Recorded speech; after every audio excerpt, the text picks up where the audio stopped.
I would like to interject because temptation is a factor. Yeah. You want to come in? Yeah, I mean, which one?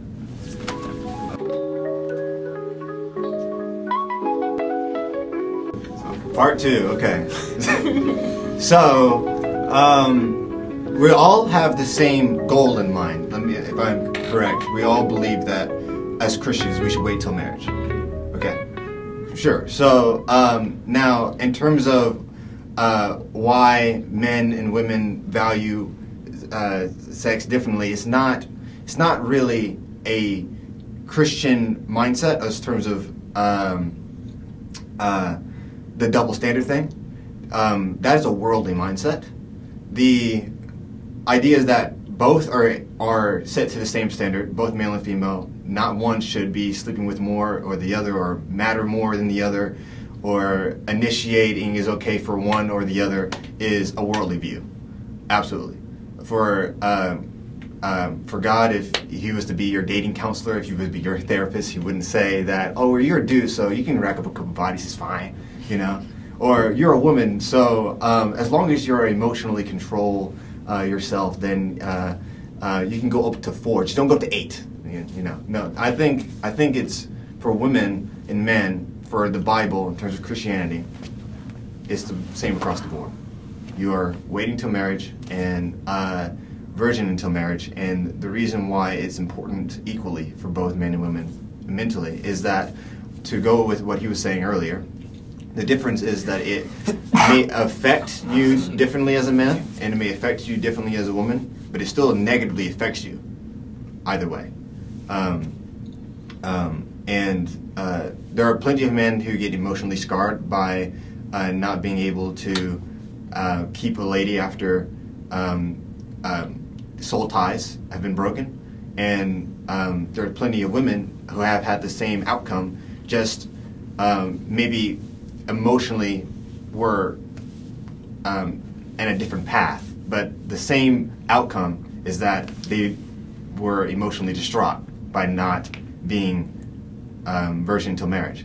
The beauty about it is that being pure until marriage and having that unison is that there is a soul binding and trust that a husband and a wife are able to able to have that no other pairs beyond them can compensate. There is no other side chicks or side man out there for the woman that are there when the adultery is for the purity of it is. It's simply just it simply is just not I guess what we were saying earlier in terms of America in the modern day is just not promoted anymore. Now, the reason why this is very important in terms of what we were talking about earlier is that the role of purity in marriage is very traditional, in the same way that a husband providing for a wife full-time, solely of his income, is very traditional as well.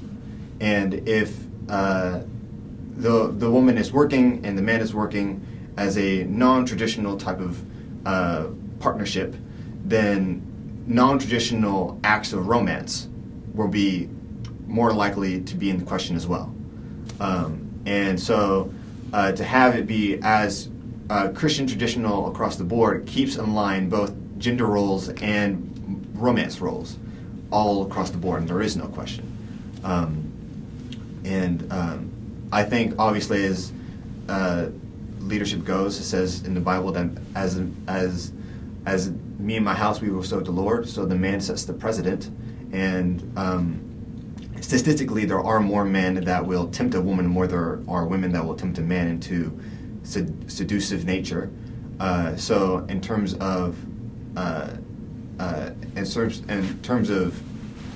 males finding a wife, it is absolutely 100% necessary for the man to set boundaries and to make clear distinctions and boundaries of what we will do, because either way you're going to get tempted.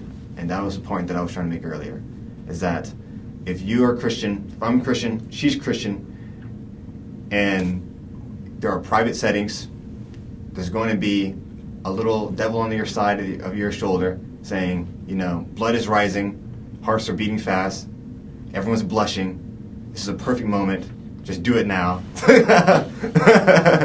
But then there will also be an angel, and you have to decide, both of you, instinctively, individually, have to decide whether or not you're going to say no to your fleshly desires. And I believe, and this is probably going to be very controversial, it is more important that the man says no, in the same way that Adam should have said no to Eve in terms of the fruit. It is as a male,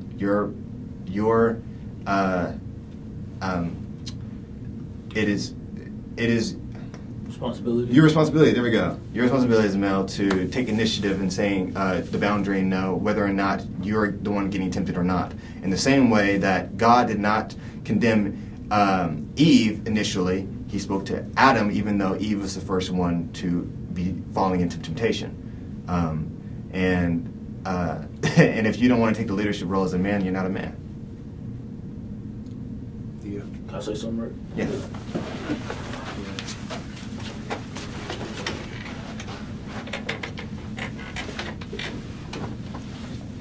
Talking about how to give the power back to the family, make some good points about the roles of a man and a woman, promiscuity and infidelity. But I think what could give the power back to the family isn't the government, it's actually God.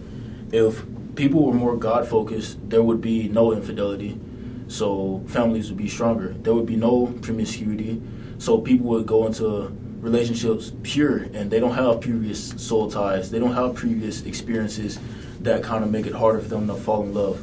If people were more God-focused, they would love better because they love God and they receive God's love. And eventually, we would kind of go back to how families used to be. When they're stronger, when they're more educated, when you're getting taught by God, you're not focusing on the world. You're not focusing on what the public schools say, what social media says, because you know what God says. I think that would put a whole lot of power back into families in America.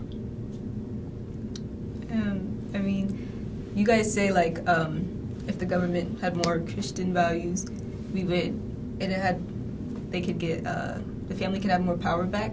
But what do you guys say to the families who aren't Christians? Repent. Be Christian. I mean, because, there's a lot of good Christian values, but there's also, like, I don't agree with some of them as well. Understandable. So it's like, I mean... You got some examples? I don't know, I guess abortion would be one of them. I think abortion should be legal everywhere in every state. It's a woman's choice. It's having to cross over to state lines to get an abortion is, I don't know, kind of insane to me. Then also getting arrested for it also insane to me. That's just an example. I mean, if I'm sure there still would be, but a lot of broken homes wouldn't be broken. I'm sure because the woman was able to have an abortion, she wouldn't have had the child. For an example. Do you believe there should be regulations? Yes, like 8 months. I think that's murder.